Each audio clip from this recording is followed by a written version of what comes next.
여러분 안녕하세요. 요즘 재테크 어디서부터 시작해야 될지 고민되시죠? 주식, 펀드, 암호화폐 너무 많지만 확실한 수익을 내기란 쉽지 않습니다. 그런데 여러분, 부동산 경매라는 재테크의 숨겨진 보석을 알고 계신가요? 부동산 경매는 단순히 싸게 사는 게 아닙니다. 권리 분석만 제대로 이해하고 하면 큰 수익을 낼 수 있는 강력한 도구가 됩니다. 오늘 영상에서는 권리 분석과 권리 분석에서 말소 기준 권리를 이해하고 활용하는 방법을 알려드리겠습니다.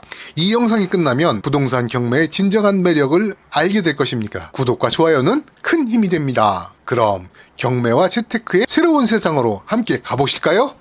재테크 수단으로 경매를 선택하셨다면 경매의 장점과 단점을 파악해야겠죠. 제 채널의 이전 영상을 보시면 경매의 장점을 자세히 설명해 놓은 영상이 있습니다. 경매의 장점 중에서 가장 으뜸인 것은 시세보다 저렴하게 취득할 수 있다는 것입니다. 이전에 소개해드렸던 무료 경매 사이트에서 내가 사고 싶은 부동산을 발견했다면 곧바로 입찰을 준비하셔야 하지만 여기서 한 번 더 좌절을 맞게 됩니다. 권리 분석이라는 듣보잡 용어가 등장하고 이것을 반드시 해야만 부동산 입찰을 준비합니다. 권리 분석을 하고 난 이후에 현장 점검을 통해 부동산의 입지, 주변 시세, 교통, 환경 등등을 고려해야 입찰까지 갑니다. 여기까지가 입찰 준비 과정입니다. 오늘은 권리 분석이 왜 중요한지 알아보고 권리 분석에서 많이 나오지만 평소에 듣기 어려운 법률 용어인 말소 기준 권리에 대해서 알아보고 권리 분석에서 중요한 대항력 있는 임차인까지 알아보겠습니다. 먼저 물건 하나 보겠습니다. 사건 번호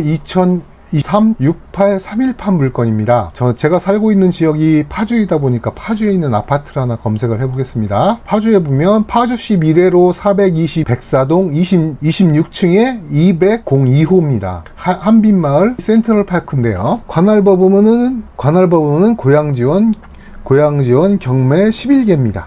경매 11개 기억해 놓으시라고 저번에 말씀드렸죠. 자, 여기서 고양지원 감정가는 지금 현재 8억 6,800만 원이고요. 그 다음에 70% 가격, 그러니까 한번 유찰돼서 30%가 떨어진 최저가가 6억 760만 원입니다. 일단 이거부터 먼저 보시고요. 먼저 그 다음에 등기부 등본을 보셔야 됩니다. 등기부 등본이 여기 있습니다. 자, 등기사항 전부 증명서, 이게 등기부 등본이 이게 뭔 말인지 저번 영상에 제가 등기부 등본 보는 법을 자세히 설명해 놓았으니까 다시 한번 설명해 드리진 않겠습니다. 등기부 등본을 쭉 한번 훑어보십니다. 그래서 뭐 소유권 이전이 됐고 거래 금액은 6억 5천만 원으로 거래가 됐습니다. 이렇게 등기부 등본을 첫 번째로 보셔야 됩니다. 그 다음에 두 번째는 감정평가서를 한번 살펴보겠습니다. 감정평가서라는 란이 있죠. 요거 클릭하시면 감정평가서가 이렇게 나옵니다. 감정평가서. 그래서 여기가 8억 6,800만 원이 왜 나왔는지, 그 다음에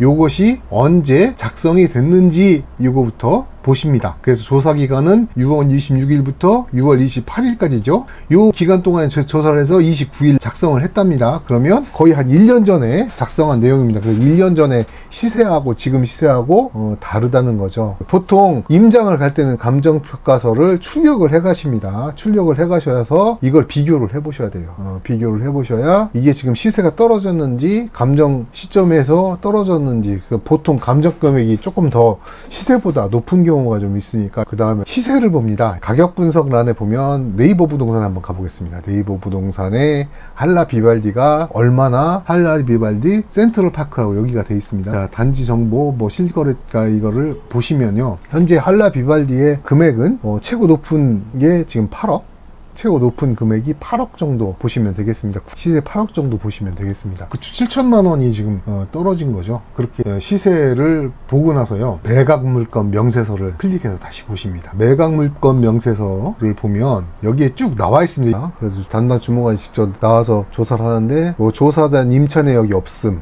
대항력 있는 임차인은 없다. 그 다음에 부동산에 관한 권리, 그 효력이 소멸되지 없습니다. 그래서 별다른 권리 분석에서 별다른 중요 내용이 없다. 다섯 번째는 현황조사서입니다. 점유부동산의 점유관계를 조사서를 보셔가지고 점유관계가 미상이라고 되어 있는데 이 경우에는 대부분의 경우에는 채권자가 직접 살고 있는 경우가 많습니다. 그래서 대항력이 있는 임차인도 없다. 자, 이렇게 5가지 물건적을 보고요. 현장에서 항상 어떤 물건을 입찰을 할 때는 그 현장 체크를 항상 해야 되는데요. 그 현장 체크에서 잃어버리고 가는 것들이 좀 있습니다. 관리사무소 꼭 들리셔야 됩니다. 들려서서 미납 관리비가 있는지 없는지 꼭 체크를 하셔야 됩니다. 이게 전부는 낙찰자의 부담이 아니지만 공유 부분의 관리비 같은 경우에는 낙찰자 부담으로 되기 때문에 미납 관리비를 항상 보셔야 됩니다. 아까 지나가듯 그냥 등기부 등본 보여드렸는데 여기 사이트에는 정리를 해놨습니다. 날짜별로 정리를 해놔서 요걸 보기가 굉장히 편합니다.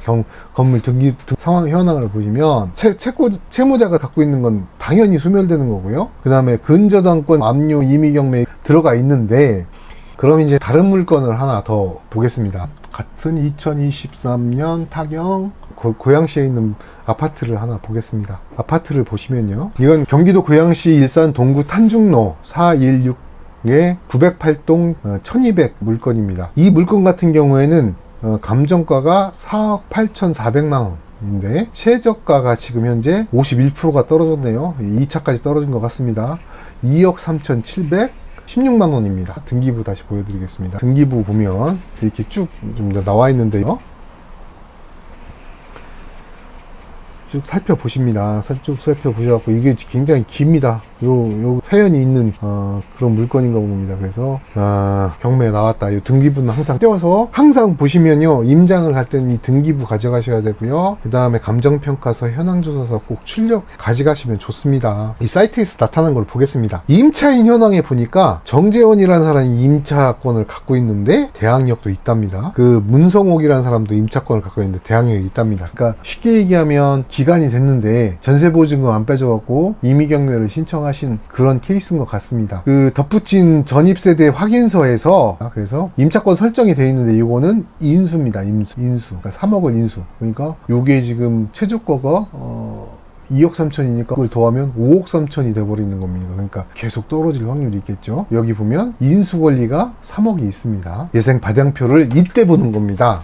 배당을 받고 난 나머지 금액, 미수금에 대한 것만 인수를 하면 됩니다. 그러니까 2억 3천은 배당을 받을 것이고요. 최저가로 낙찰을 받았을 때 2억 3천을 배당을 받을 것이고 6억 6,600만 원 인수를 해야 된다는 그런 얘기가 됩니다. 국토부 실거래가를 보겠습니다. 그 다음에 2023년 10월 달에 4억 2천 뭐 이렇게 나와 있죠. 4억 정도 되는 걸로 보입니다. 이렇게 해서 권리 분석을 하는데요. 여기에서 가장 중요한 건 뭐냐면 요 미수금을 인수해야 되니까 요 미수금이 어느 정도 되는지, 내가 낙찰가를 쓰면 미수금이 이제 어느 정도 되는지 요거를 결정을 해서 경매를 하시는 게, 이런 부분을 하시는 게 권리 분석입니다. 권리 분석을 하는 거는 사실은 이런 유료 사이트 같은 경우에는 더 자세하게 나와 있으니까 유료 사이트에서 한번 가입을 하셔서 보시는 것도 나쁘지 않겠습니다. 감정평가서는 이제 조사 기간이 언젠가 보셔갖고 작성일이 뭐 거의 10개월 정도 됐죠. 10개월 정도 전에 가격이, 그러니까 아까 얘기했던 최저가 8,400만 원이 바로 10개월 전에 가격이라고 보시면 됩니다. 또 한 가지, 아까 현황조사서도 보라고, 그래서 나중에는 이제 빌라 같은 거 경매를 하다 보면 그 소액 입찰권이 있습니다. 이 부분에 대해서는 제가 영상을 따로 만들어서 제 채널에 올려놨으니까 한 번 더 보시고 궁금하신 점은 언제든지 댓글에 남겨주시면 제가 대답을 해드리겠습니다. 제가 처음 유튜브에 영상을 올리려고 마음먹었을 때 코로나로 인하여 사업이 어려워지고 결국 폐업하는 지경에 이르게 됩니다. 적지 않은 나이기에 다시 일어설 꿈조차 꾸지 못하고 정신과에서 우울증 약을 복용하고 멍한 상태로 틈만 나면 잠을 잤었습니다. 자신감이나 자존감도 떨어지고 아파트 창을 보면 내려서 고통을 줄이고 싶은 마음도 있었죠. 그러나 늦게 본 딸아이와 나만 믿고 따라와준 아내를 생각하니 힘을 내야 한다는 생각이 들었죠. 그래서 내가 할 수 있는 일이 무엇일까 고민하게 되고 대학 때 전공한